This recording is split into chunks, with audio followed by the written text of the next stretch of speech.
You sent your letter like it was peace. But peace doesn't come with condescension.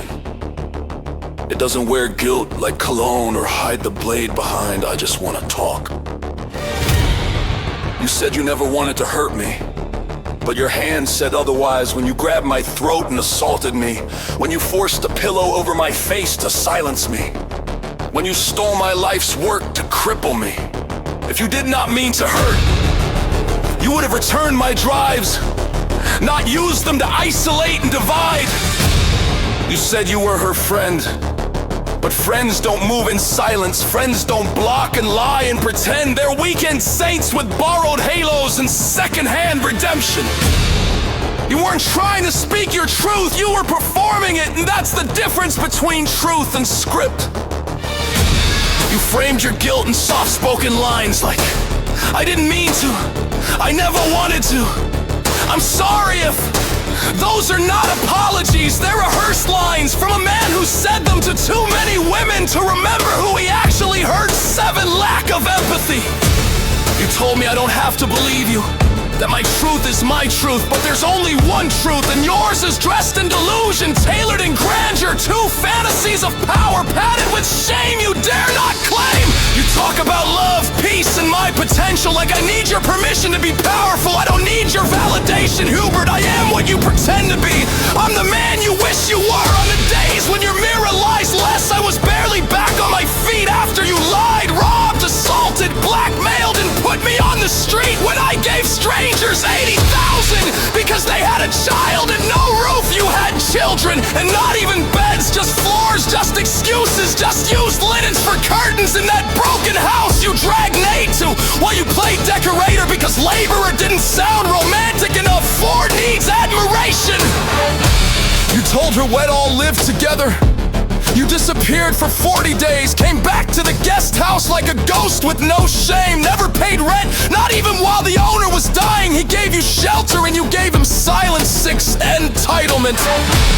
Then you bragged about your new place, your fresh start, shamed Nate for not being clean enough to share a lease, blamed the drugs, said you had to protect your kids, 3 special, unique, but it was all a lie. There was no new place. You lost your job, you lost your grip, you were locked up, forcefully institutionalized, and when you got out, you ran back to your parents' house like a scared little boy still trying to wear a crown. 1 grandiosity. You talked down the guest house like it was beneath you, but the truth is it was just too close to me. You wanted her to feel like she was missing out, so you sold her the fantasy of a life you never built, 8 envy. You didn't come back with truth.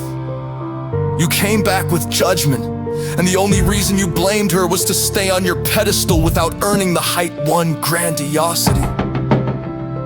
That's not love. That's not loyalty. That's not friendship. That's cowardice, dressed in superiority, a mask on a man too afraid to admit he fell. Where's the cat you adopted just to look gentle? The one we had to feed while you vanished into psych ward silence, probably tossed like old furniture when it no longer suited your scene. You called me a psychopath, but who moved Nate, 100K alum from everyone she knew, into a ghost house with no furniture, 6 entitlement? Who staged the weekend with no girlfriend named Renee, just a lie designed to divide? 5 exploitative. Who blocked me, unblocked me, baited me, framed me, then said I only ever wanted peace? You never wanted peace. You wanted control. You never wanted peace.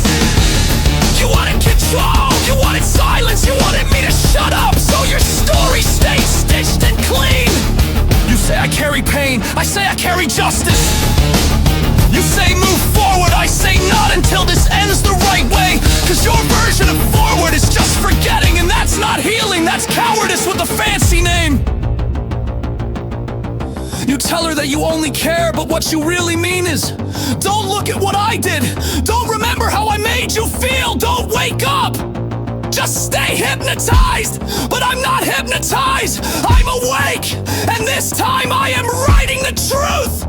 I will not let her forget that you gaslit her until she questioned her own sanity, that you took her when she was weak and rewrote her memories with your voice, that you used your kids as a prop. 5, exploitative. Your poverty is pity and your hands as tools for theft and violence. I am not the villain in your letter, I'm the consequence you ran from. And when you said you hoped for my peace, what you meant was, I hope you stay silent, but I won't. Not until every lie collapses and every drop of justice finds its way to the hollow space you try to call truth. That's 8 out of 9 narcissistic traits.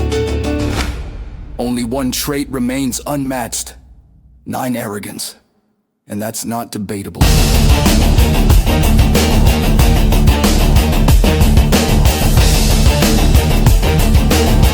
fit the profile, textbook narcissist.